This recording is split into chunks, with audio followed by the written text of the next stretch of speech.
broadcasting live from Westminster College Studio. This is The Buzz, where we provide a closer look into Titan sports. This is your host, Nate LaRiccia, and I'm joined pretty soon here by co-host Mike Boucher and a very special guest. Mike and I represent the Sports Information Department here at Westminster, and our very special guest here, honored to be joined by senior football player, All-PAC first team, Paul Gonzalez. Paul, what is up? Hey, Nathan, Mike, how you guys doing? Thank you guys for having me today. Thanks. Yeah, thank you for joining us. Pretty busy schedule today? 3 classes, some meetings, practice. Yeah, Wow. Today's all packed up Monday, Wednesday, Fridays. I don't stop. Jeez. So what is your typical day? You know, as a student athlete, you know, your season doesn't start till next Thursday.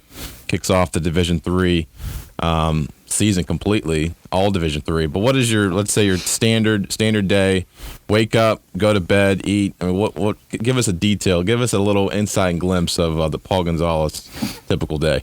Well, a little rundown of my day. Usually Monday and Wednesday specifically, I have a early workout, 6 a.m. So usually I'm up around 5:15. Get an early morning breakfast, cook some eggs, some milk, some very standard, very small. Get a meal before I go work out. Finish like around 7:10, 7:20. Get back home, take a nice shower, eat a biscuit, eat some PB&J, something again small and light after workout. Then I have classes Monday, Wednesday, Friday specifically. I have 3. Usually go classes, and midway through lunch, we have a team meeting, specifically positions, sometimes together with other positions, and we go watch a little bit of film of the day before, or in cases on Monday, watch game film. Go back and look into that. Go back after meetings, go back into class. Once I'm done with that, go back to practice, another 2.5 hour practice, take a shower after, go back home, start cooking. Cooking depends either how tired I am, if I want to cook a big meal, if I want to cook a small meal, or just cook later through the night while I do some homework. So won't be going to bed till around like 11:30, 12 o'clock at night.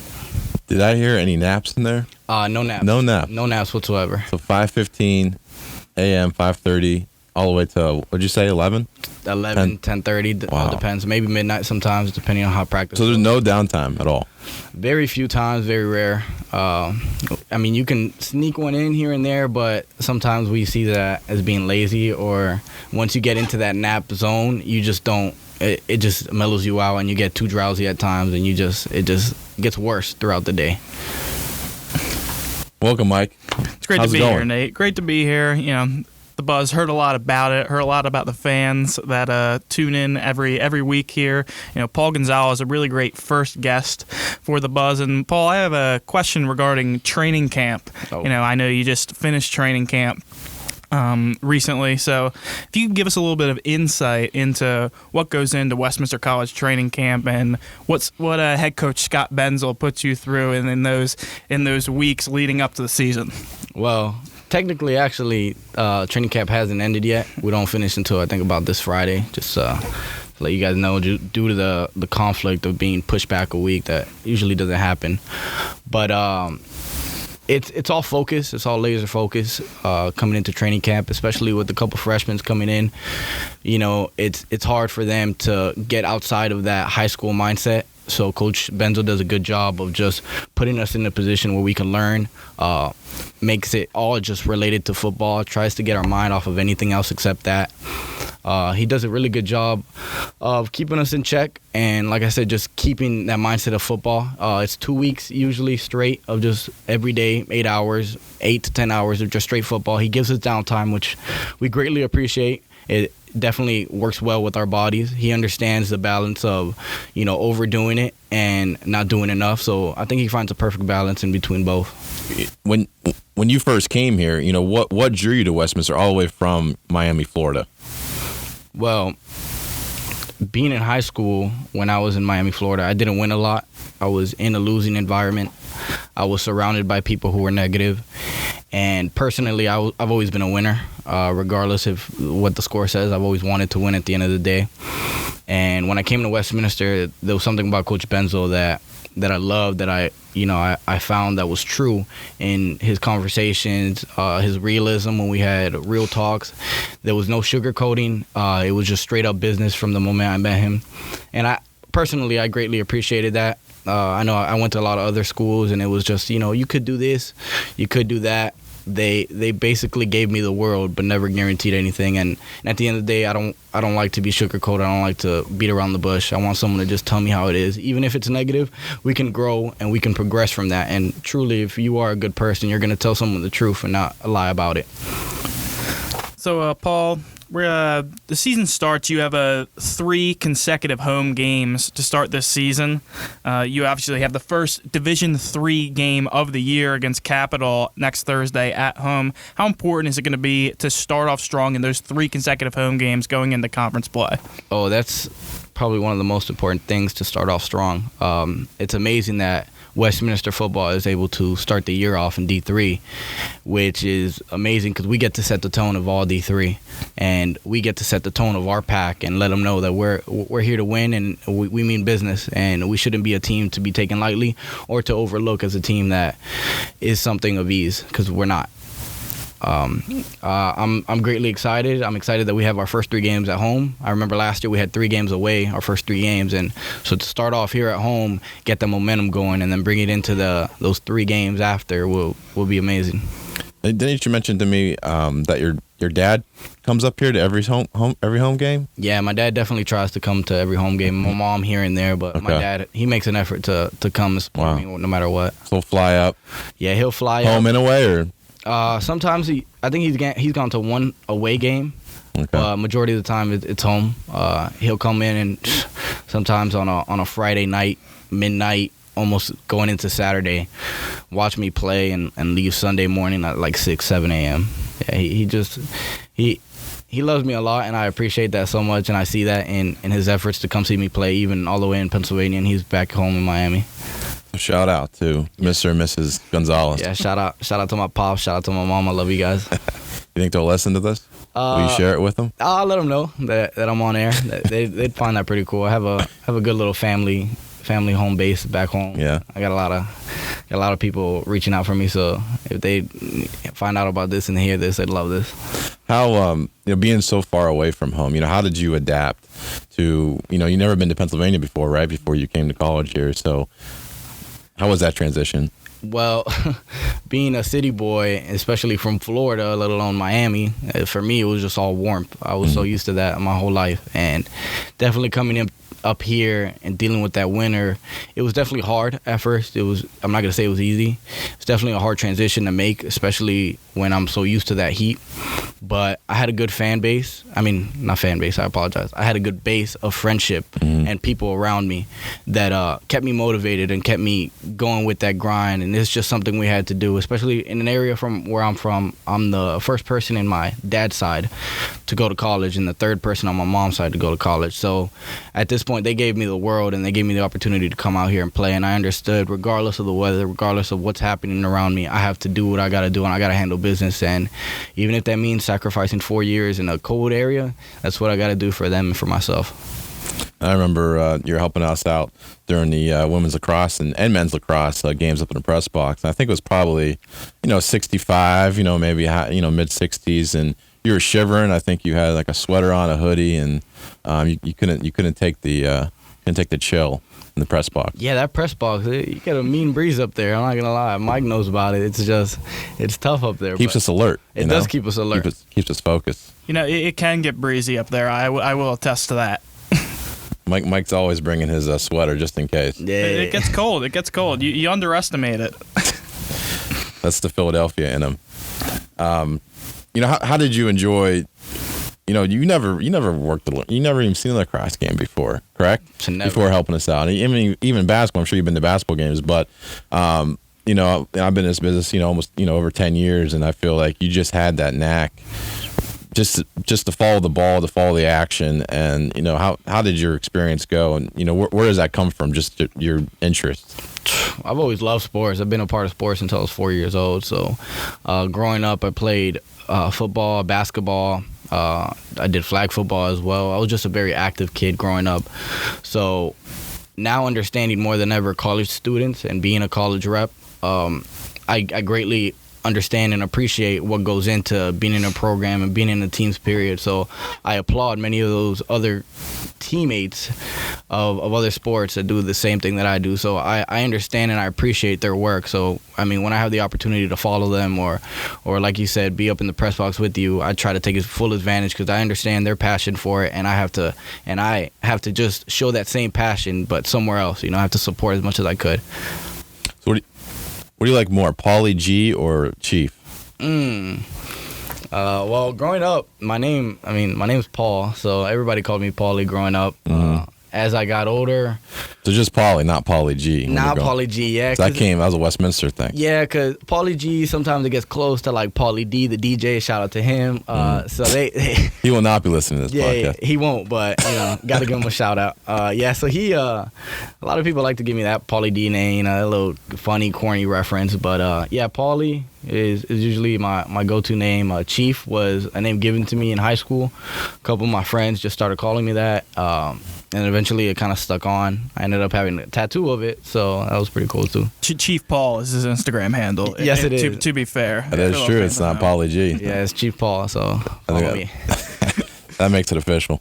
Paul, I want to get this conversation back to football here a bit. I want to talk about the defensive side of the ball for you guys this year. You led the PAC with 99 tackles this year, and you guys have a lot of experience coming back on that defensive front. You've got Joey Lane and Aaron Pierce, Bryce Thomas, all PAC performers last year. How important is it to have that experience going into the year when you have such high expectations? Oh, it means everything. It's leadership, it's knowledge, it's understanding what we're doing and how we want to approach things. Without that group of guys, I know it'd be hard to lead a defense that is just fresh and getting new guys playing. To go into the rhythm of things, because without that, you need a foundation before we start growing. And, guys like Joey Lane, who I was with all summer, working out and grinding with, AP, another second team all defensive back who I believe got snubbed, should have been a first teamer, but Bryce Thomas, another young guy who's coming in as a sophomore, Ian Barr. Those guys, it means the world to have them right next to my side and playing along with me, because they understand just as much as I do what it takes to have a defensive win and a defensive play together. And to me, that's the most important part on a defense, is playing together. All those tackles, the picks that I have gotten, it was all because of my teammates doing their job, and that's the main thing. I shine because of them, and they shine because of us. We work as much as we can cohesively rather than separate, because that's all that matters. Yeah, I appreciate all those accolades, but wouldn't have happened without the guys that we had previous and the guys that I have coming forward into this next season. 99 tackles. What's up with that? Just one more. All you need is one more. Yeah, I needed one more. You could just jump on the pile 2 more times, and then 2 half tackles equal 1. Yeah, I missed a couple tackles in my last game, so that's on me to not hit that landmark. Right. But it was still an honor to be called first team and lead the pack. It was great. So you mentioned your teammates and how much they mean to you. We had. I said a pleasure. It was an enjoyable experience. Having Tyler Green, having Isaiah Banks as our practicum students last spring, up in the press box, and you guys like to argue a lot. We love it. It's kind of DNA. It's competitive arguing. It's not personal arguing. I'm sure you kind of leave it at the door and you go on and go to Applebee's and have a good time. But you guys could argue about anything. And what's one of the best arguments that you can think of all time that it lasted for a while? Best arguments? Wow, I can't even name one because there's been so many. We love to argue about players in the NFL. Who's the best quarterback? Who does this? Who does that better than the other? But every conversation we have, we always think one or the other is more knowledgeable than the other. So I know Coach Benzo could speak on this. I always think I'm right no matter what. And I like to sometimes challenge him when it comes to his defensive calls or comes to what he's thinking. And he is a guru, but, sometimes you got to challenge the guru, let him know, But I just do it off of nature. That's just how I was, like to compete, like to argue, like to challenge things. And with my boys, with my friends, it's always fun in games. And, yeah, it's competitive, but, we like to make sure our point gets across. Go ahead. And there is some deliberation about this topic, but Tyler Green's favorite restaurant is Applebee's, correct? Yes, that's what I figured. Definitely Applebee's. Every time we try to have a conversation and we try to figure out where we're going to eat next, he throws out Applebee's. He loves apple pies and stuff like that.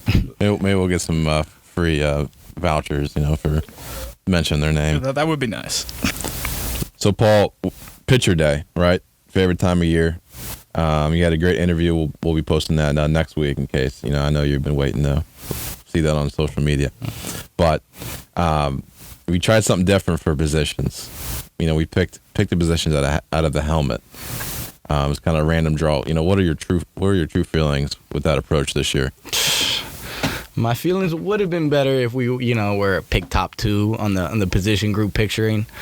For people who don't know, Nathan put all the positions. Last year, there was a little argument between me and a past player called Fitzgerald. Just a little argument. And Miguel Luis. Love those 2 boys. Shout out to them.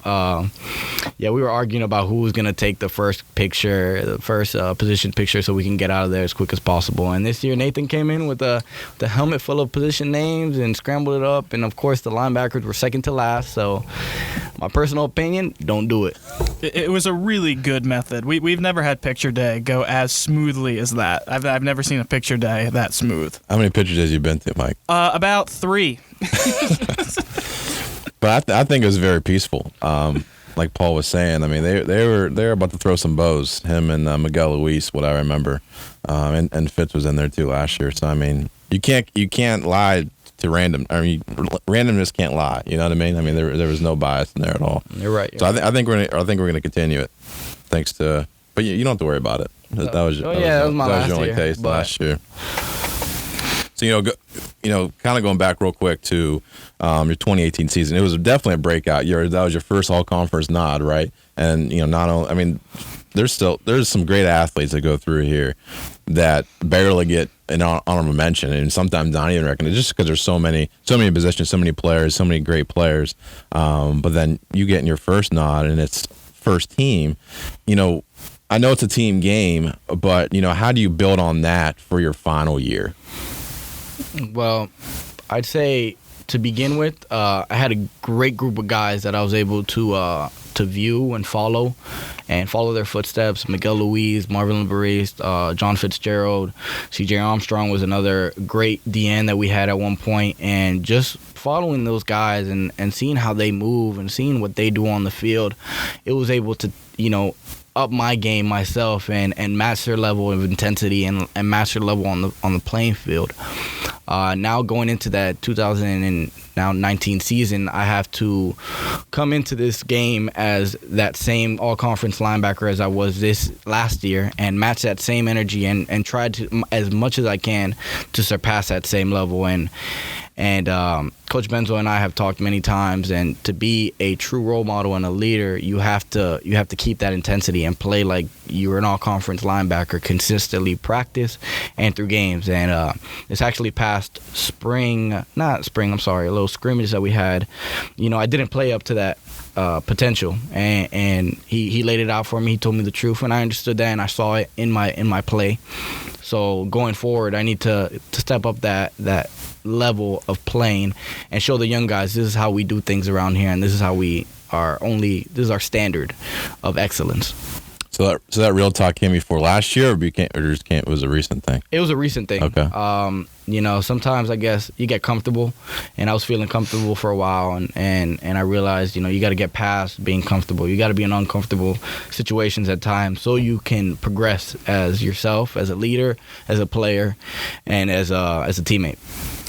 So, Paul, you're going into a 2019 season where last year you guys finished third in the conference. Coach Benzo iterated some of these thoughts at the PAC Media Day, saying that, it's not going to be easy, that the goal is to win a PAC championship, but there's a lot of teams in this conference that are hungry. Is there any games that you circle on the schedule? Like, I know you guys had a big victory at home against Washington and Jefferson last year, so do you circle any of these games on the schedule, or do you guys go week by week looking to get wins every week? Most definitely this pack is definitely gotten stronger over the years, and it's definitely getting harder and harder by year. to win and to be a PAC championship in this league, you basically got to go 10-0, and you basically got to win every game going throughout the season. And I know our mentality, we have to take it game by game. The moment we start worrying about someone else is the moment we ourselves set us back, and they have that one step forward in front of us, ready to play us. And you can never take a team lightly. We clearly showed that last year. You know, we walked into a Grove City game assuming that it's Grove City, we can win, and they gave us our first back-to-back loss that we've had ever since Coach Benzo has been here. So that is stuck clearly in my head, and from now on we have to keep that one game at a time mentality, because the moment you get ahead of yourself is the moment you lose yourself. So off the field, I'm all about off the field questions. You know, Mike's too professional over here. We got to get to know Paulie G. You know what I'm saying? You know, come on now. When you knew you were coming to Westminster, kind of think back, you know, 3 years, 3.5 years, whatever that may be, and what would you tell little Paulie G then that you know now that you think? I mean, everything happens for a reason. I understand that, and you have to go through what you've been through to be who you are now. But is there any advice that you would give to little Paulie G? Little advice on your route to Westminster. Well, I tell myself what people had told me and stick to it. Don't be afraid of the certain positions that you're going to be in, the being uncomfortable, the being not used to the fact that you're in an area that's cold, and push through that, and remember your loved ones as much as possible, because at the end of the day, that's what's driving me. And I remembered little Paulie to do as best as I could, and you know, it's for the people back home who gave me this opportunity and who weren't able to do the same thing I am. So you thinking about sticking around Pennsylvania after graduation, or still wherever the job is, or that's still in the thought process, still in the work. Still got to talk to my parents about that, see what's the next step forward for me, what's the best option. I definitely have a lot of plans, have a lot of things in mind to keep in mind, but for right now, that's to be unclaimed. Right. Sports Information, I mean, what does that career outlook look like? Oh, I loved it. I get to be around sports. My job is surrounded around sports. You know, last spring I was actually in a practicum. Were you? Yeah, I was part of the practicum Sports Information director. And, that's pretty neat. Talking to the man himself, who was my boss. You were an intern, weren't you? I was an intern. You know, that's what I put on my paper. You know, on your resume. Let them know I was an intern. What was your favorite part of the bout? Favorite part for real was learning first the ins and outs of every other game, and understanding its own difficulties and qualifications to not only be a part of it, but try to keep up with their stats as much as we did. We did stats, seesaw, basketball, lacrosse, women's and men's lacrosse. But as well as being around people who love what I love to do, and being around sports, being around athletes, and talking to them, seeing what they do, talking to coaches, that was probably my most funnest part of the job, and I love that. You wrote a feature story on Margot Mason, right? I did not write a feature story. I heard that one's in the works. Oh, it's still in the works. Still in the works. I did an interview. That's gonna be a great feature. I have a voice memo of her talking, but wasn't able to write. Oh, you gotta transcribe that. I mean, feature stories do take a lot of time, so you have to have some patience with these things. The good ones do. I can't wait to read that. Yeah, I gotta. Got stuck. I know. We talked about this in the press box a little bit. You know, who's the best singer on the team? Best singer. Well, I don't know if a lot of people have good voices, but I got to give it to my man Keanu Grice. The guy has spunk. He has a lot of swag to him. He is very confident. So when you give him, he wants to do something, he's gonna do it to his fullest ability, 100%. He's just gonna kill it. And on top of that, who's the one player that should not be singing on the football team? Half the team. Me, myself included, cannot sing. So let's not do that. Keanu, he's on that famous GIF. Yes. That I will never let die. Yeah, that every year that's gonna make a reappearance. Has to. He started dance. I think, what was it? I don't know if it was one of the basketball games. Yeah, it was one of the dances. I don't know, but he killed it. I don't know the dance name. Yeah, I don't know about that. Yeah, he loved that. He loved that. So that went viral for sure. Who talks the most smack on the field? Me. hands down. No doubt. No doubt. I remember this was a debate. I remember with Banks and Green a little bit. That hands down is me. I love to talk. I'm from Miami. Back in Florida, all we do is talk smack. I mean, regardless, you always have to back it up.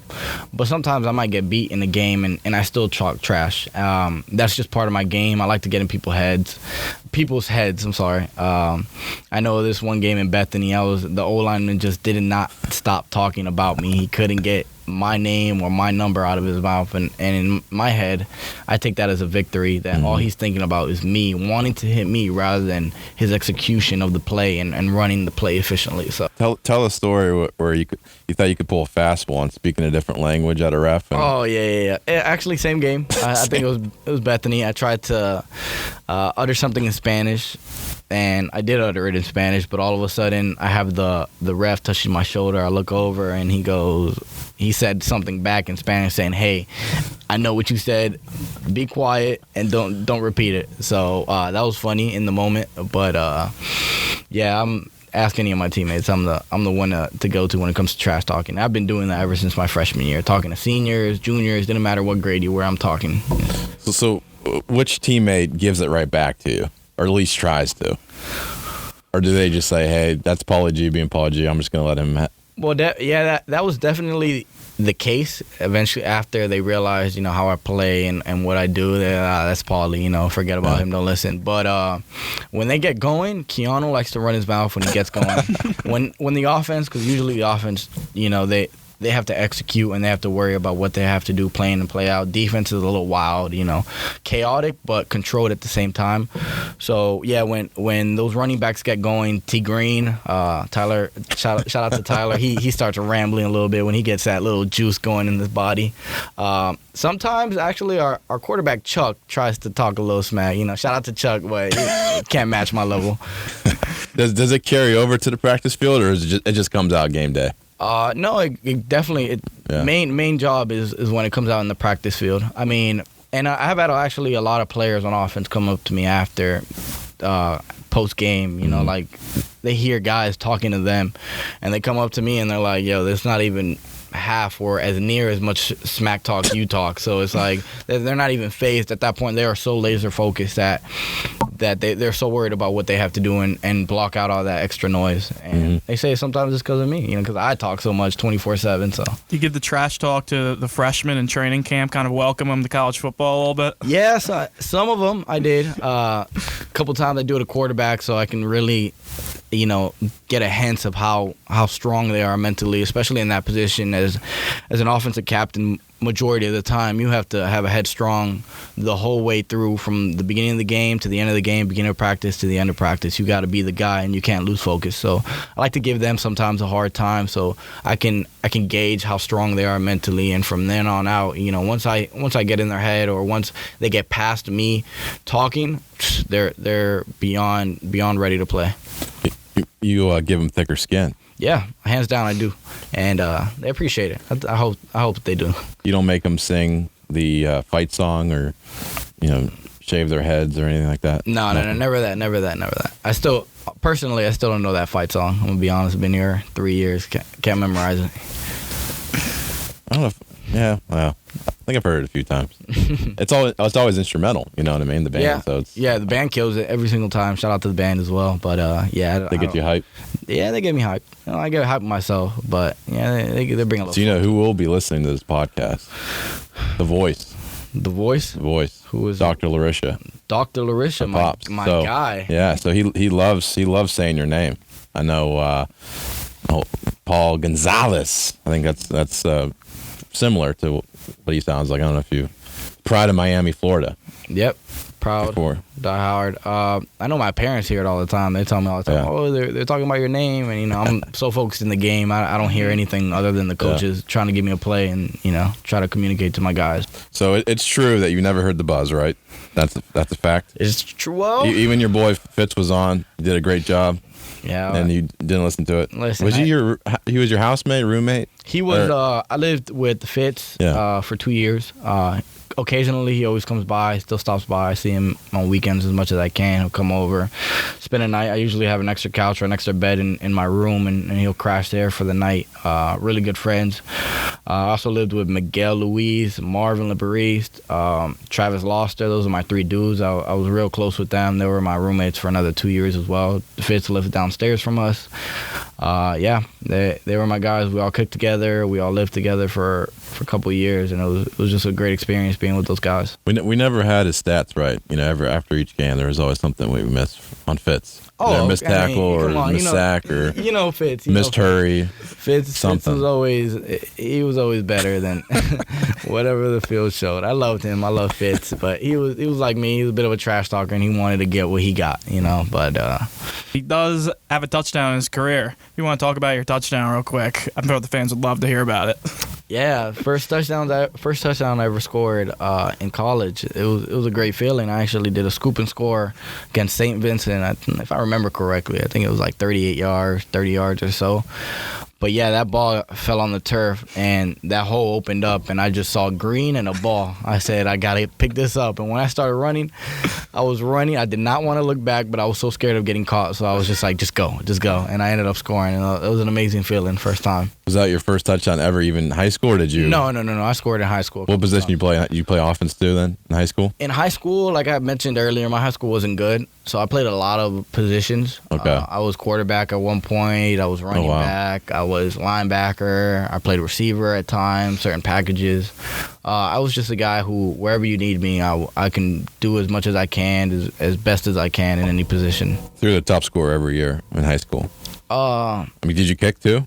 I did not kick. I was a holder and I was a snapper, but I can never kick. Florida Christian. Shout out. Yeah, shout out to FCS. So backpedal a little bit. The only reason why I bring up that you haven't listened to the Buzz before, that helps us out because we're asking the same questions for this rapid fire segment. Oh, okay. So if you listened to it, you would have had an idea. A smoother time, but, but that makes it better. Sometimes you just got to show up and you got to play, Yeah. So right now, you do get the natural responses when they haven't listened to it before. Exactly. I don't have a PR rep, so let's just let's tackle this as fast as we can go. Exactly. Let's get after it. So we'll do every other mic. I'll take first. All right. Texting or talking? That's hard. Don't like to text. You like that phone conversation. You're old school. Yeah, I'm old school. I guess I like to talk that phone. Yeah. Sorry I missed your call last night. Hey, no worries. I figured you I was holding my daughter and you have a wife, family. you have a kid, I understand, but that's why I tried to leave you a message after, but voicemail full? No voicemail. Thanks for texting me. Favorite day of the week? Ooh. When it's football season, Sunday. That's a good answer right there. Yeah. When it's not, Saturdays. Big Steelers fan. Huge Steelers fan. No Dolphins, no Jaguars. My dad still does not like me because of that. You saw someone's man cave and you were sold. Yep. My dad had a little quick story. My dad had a best friend who was a Steelers fan, and he had a man cave that was all Steelers. Had a pool table of Steelers, had hung up posters, hung up medallions. I don't know. He had a whole bunch of stuff. He had jackets everywhere, seats. And little 5-year-old Paulie walks in there and sees black and gold and championships and winning seasons. And my heart was just like full of black and gold from that point on. I was in little football heaven. And then after that, I was converted. And my dad ever since has not liked his best friend because of it and not liked me because Sundays can get real chippy when one wins and the other one doesn't. Someone hooked you up with field passes to Steelers practice. Yeah. A couple weeks ago. Talking to the man himself. Shout out to Nathan. He hooked me up. Shout out to Mike that was around there that were able to get me. You deserved it. You worked hard at PSA Media Day. But I did want to talk about the training camp because I heard you had some good conversations with a couple of the Steelers. Yeah, I had a couple conversations with some of the coaches. Spoke to the linebacker coach. I'm not really good with names. I'm sorry if I can't remember his name, but he was also an undersized linebacker in the NFL. I think if I remember, he was like 5'11", barely 6 feet, and played in the NFL almost between 8 to 11 years, if I remember correctly. And he just told me, you got to play with heart, you got to play with passion. And at the end of the day, you can't assume just because they're bigger, faster, stronger that they're always going to win, because that's not the case. We also saw you talking it up with Artie Burns, Pittsburgh Steelers corner, too. Yeah, What was that conversation that went down between you and Artie? It's funny. It wasn't a true huge conversation, but I saw Artie, and I know he was another Miami boy. If I remember correctly, I think he played for Northwestern. I told him, like, oh, Artie, hey, you from Dade? He goes, yeah. He turned around, that's what we call Miami back home, called Dade. And I had asked him, oh, what part? He said, oh, Liberty City. I was like, oh, I'm exit 13. I'm from like South Ridge area, and I think we call it. I can't even remember what we call it. You can cut this part. No, out. you're good now. But yeah, he was like, hey, that's dope, that's dope. What are you doing up here? Had a quick conversation. I was like, oh, I go to school here, blah blah blah, and he just wished me the best of luck, and he kept going. He's in practice, so I understood what he had to go, but it was cool. He gave me a little quick smile when I told him I was from Miami. Yeah. So it was awesome. Cool. Memories that will last a lifetime. Yeah, I'll remember that forever. Not a lifetime though. Nah, not a lifetime. All right. Just for a long time. Just for the rest of this year. Yeah. All right. All right. Favorite city in U.S. besides the one you live in? That's tough. Or from? Well, we know where this is going. Or from though. So not Miami or New Wilmington or Pittsburgh. It'd have to be.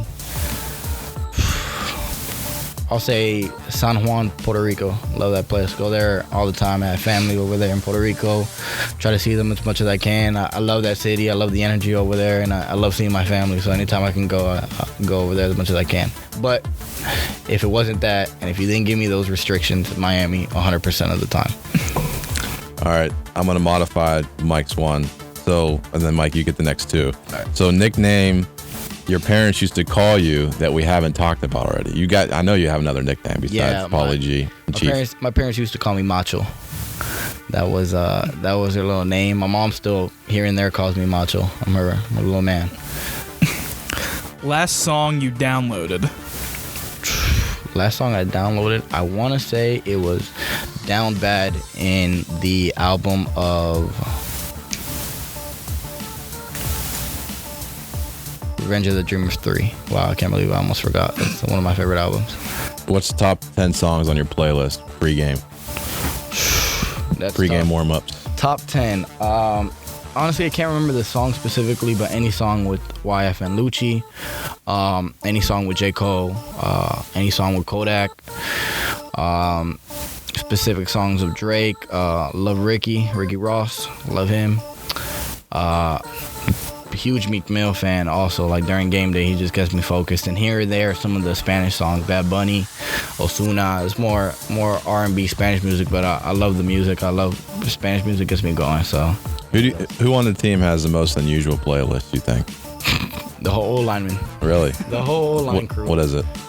They're just all heavy metal, heavy rock. That's not up my style, but I respect it because they got to get in their zone just as much as I do. And whatever gets them going, I support. But that's not my type of music. Cannot hear that. Sometimes I'll be in the same weight room as them and they're putting it on. I'm always like losing my mind because I can't work out and they're over there getting worked up and squatting this, squatting that, which is impressive. But I'm just like, I can't do this. I gotta walk away.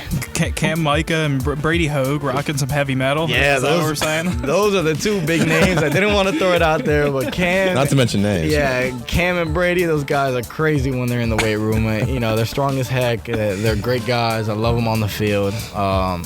Two big guys up and coming. I mean, Brady was a first team All-Pac, and Cam's another force to be reckoned with. Yeah, but their music is just not my cup of tea. Whatever gets it done. Yeah, whatever gets them going, I support. All right. Would you rather be able to speak every language in the world or be able to talk to animals? Whoa, that is tough. Definitely, I'd have to choose speaking every language in the world. I think I'd look a little too crazy speaking to animals, and people don't understand or can't fathom the fact that I'm talking to them. But speaking to animals would be cool. But if I can talk to or communicate in some way or somehow to every person in the world, that'd be awesome. And you need to speak more languages so you can say what you want on the football field. Exactly, of course. I have more ways of talking trash. Are you more fluent in Spanish than English? No, I've actually leaned now more over to English, but my first language was definitely Spanish. And growing up, it was harder for me to learn English. But now that I've been around so many Americans and been losing a little bit on my Spanish, but still have it. I would say you're listening to The Buzz. This is Senior Paul Gonzalez. You're listening to The Buzz in Spanish. How do I say it? Yeah, just say it. You want me to say it? Right Yeah. now? Can't do that. Why? Can't do it. Why? Just can't There's no do it. translation for the buzz? There is no translation for the buzz. I'll do it right now. Esto Paul Gonzalez. Estoy aquí con Nathan y Mike y estamos aquí en el buzz. That's it? There we go. All right, sorry, we got a few more questions. No translation for the buzz. This Whatever you're trying to teach your kid, what's the B sound? sometimes Buzzing around. That's it. That's all you gotta say. It's funny because someone had asked me hotel. How do you say that in Spanish? We just say hotel. We just say it with the Spanish accent. Just a different way to say it. There is no really a true. There is, but when we talk about it, it's hotel or the Cuban way. Where Cubans speak a little fast. Cubans are very. We bite the words a lot. Because every Spanish. A lot of people don't know this, but every Spanish country has their own way of speaking. Majority of the time, it's all slang. And yeah, Cubans, we're just rapid speed, and we like to eat up our words sometimes. It doesn't even sound like we're saying the whole word completely, but speaking amongst another Cuban, they understand. So you're 100% Cuban? Well, yeah, both my parents were born in Cuba. I was born in the U.S., but I was born in a little place called Hialeah, which, if anyone knows about Hialeah, that is Cuban Central. That is basically a little Cuban town, basically. Basically, it's the same thing as Cuba, almost exactly the same. But yeah, I was born in Hialeah Hospital. I was Cuban, was raised Cuban. Both my parents were born from Cuba. My dad actually left Cuba when he was around, I want to say 4 years old. Lived in Costa Rica for another 4 years, and then came over to the States and went to high school and a little bit of middle school. Favorite holiday, Paul? Oh, it has to be Thanksgiving, because not only do I get to eat a lot, but my birthday's around Thanksgiving. Actually, this year, 2019, it's falling on Thanksgiving, so Nice. I get a little bit of both. They feed me as much as I can eat, and then they give me some presents. What's your favorite food on the Thanksgiving menu? On the Thanksgiving menu? Yep. Our family, we like to do, Hispanics specifically, they love pork, and we always do a pig. We do fried turkey, but for me it'd be the pork, the rice, the beans, the plantains, the yuca, which is almost like a potato of somewhat, but more of a Hispanic descent. What's your favorite homemade food that you missed back in Miami that you could really go for right about now? I have two favorite ones. My grandma makes a mean chicken broth with rice. And my aunt does it just as well.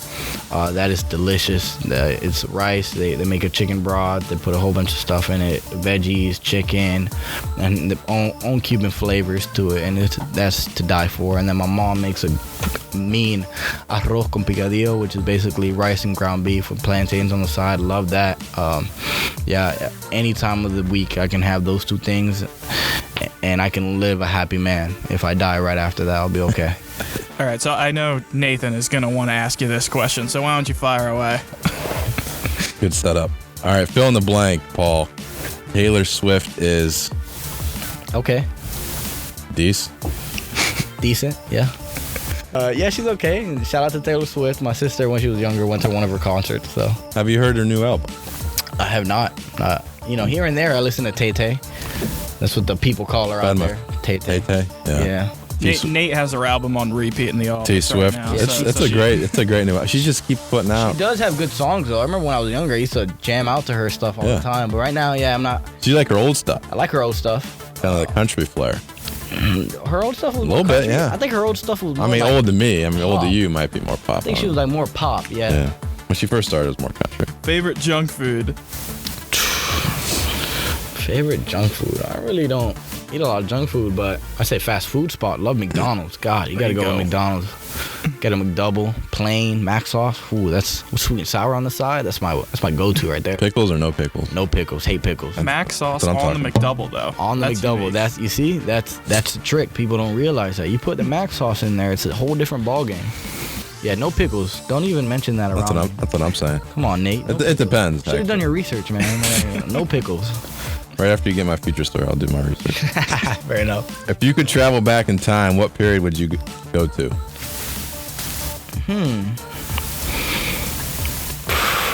I want to say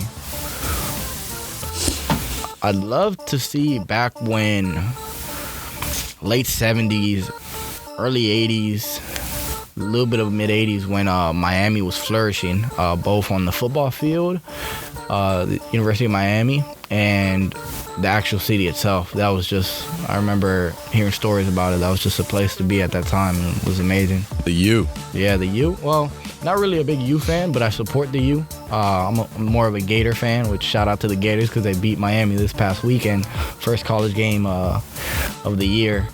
But yeah, I would love to see that. I'm not gonna disregard how great that Miami team was back in '01, and even back when they were in the '80s when they were winning all those championships. I mean, they were just greatness to be watched and to be fathomed with. It's a great 30 for 30 for you. There's two part. Yeah, it's a two-parter. Two-parter. It's awesome. They got the '80s one, and then they got the 2000s one.